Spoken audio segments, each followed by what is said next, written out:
For this job, all you're going to need are two 14mm crescent wrenches.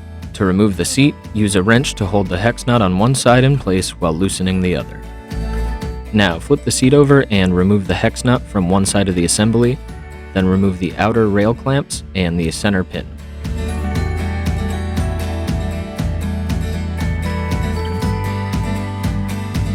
The last three pieces are going to be wedged in place. Just dislodge the post clamp and the inner rail clamps will fall right out.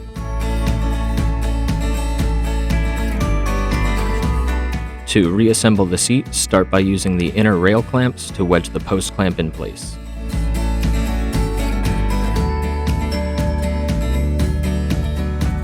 Reinsert your pin, which still has an outer rail clamp on it. This will hold everything in place, and then just add the last outer rail clamp and retighten the hex nut.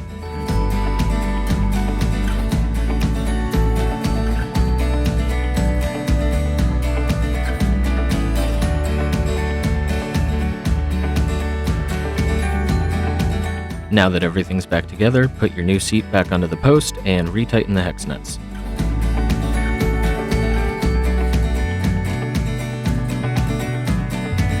To adjust the angle of the seat, just loosen the assembly back up a little bit, move the seat into the position you want it, and then tighten everything back up.